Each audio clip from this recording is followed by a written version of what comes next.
सुंदर वन जंगल में लाडू चिड़िया रहता था।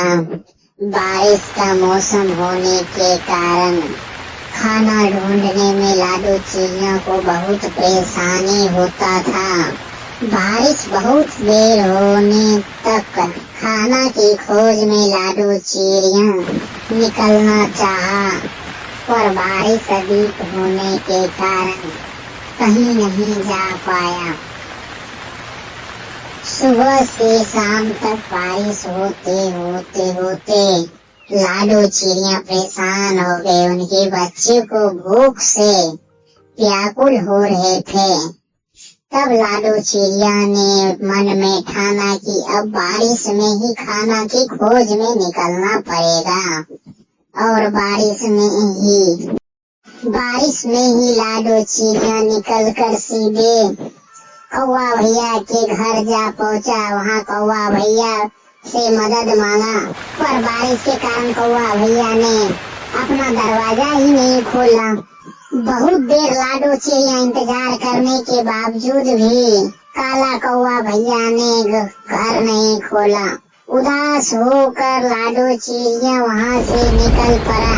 लालू भैया के घर गया, लेकिन वहाँ भी देखा बारिश अधिक होने के कारण लालू भैया भी अपना घर नहीं खोला।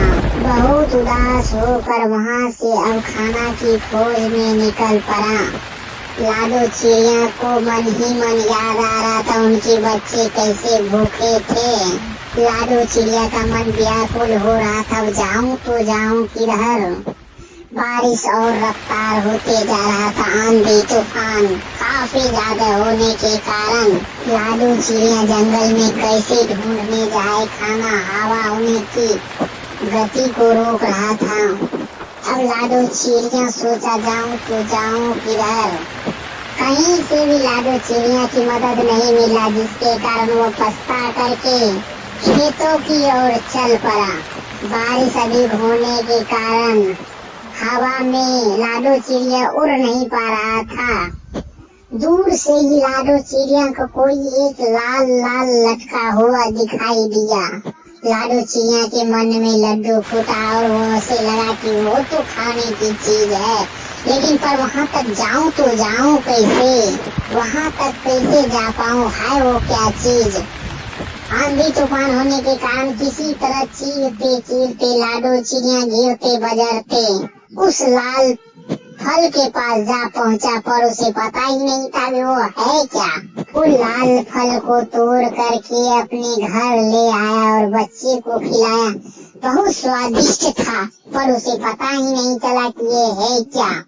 धीरे धीरे पानी अधिक होने के कारण बाढ़ का माहौल पड़ गया। पूरे जंगल में पानी ही पानी दिखाई देने लगा। तो सभी चिड़ियों को लगा, जाऊं तो जाऊं कहाँ। कौवा भैया उड़ती हुई लाडू चिड़िया के घर आ पहुंचा। उसका घर पानी में डूब चुका था, पर लाडू चिड़िया कोई भी संकोच करते हुए काला कौवा का घर पानी में डूब जाने के कारण उसे अपने घर में ही रख लिया और काला कौवा को वह फल दिखाया। तो काला कौवा ने बोला, ये तो जंगली जलेबी है। लाडू बहन, ये जंगली जलेबी कहाँ तुम्हें मिला, हमें भी बताओ जरा। ऐसे ही सभी पक्षी भूख से व्याकुल होने के बाद जंगल में कुछ नहीं खाने को दिख रहा था। सबने लाडू चिड़िया के घर पे आ पहुंचा, दस्तक दे दिया। लाडू चिड़िया भी बिना संकोच किए हुए सभी को अपने घर पे रख लिया और सब के लिए अब खाना प्रारंभ करना बहुत मुश्किल था। अब इन लोग का खाना का इंतजाम करूं तो करूं कैसे।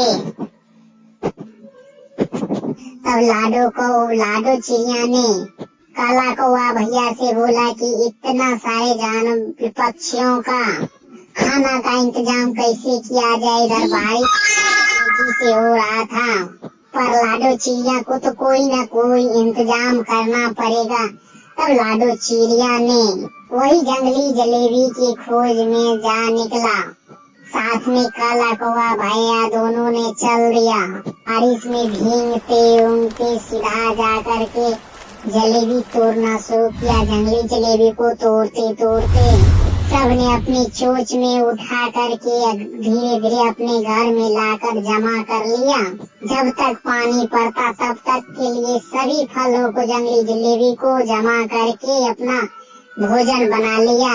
लाडो चिड़िया की वजह से जंगल के सभी पक्षियों को भोजन मिल गया। इसलिए मदद जो भी हो, मदद करना चाहिए सभी का। उस दिन से सभी पक्षी ने मिलजुल कर रहना शुरू कर दिया और एक दूसरे की देख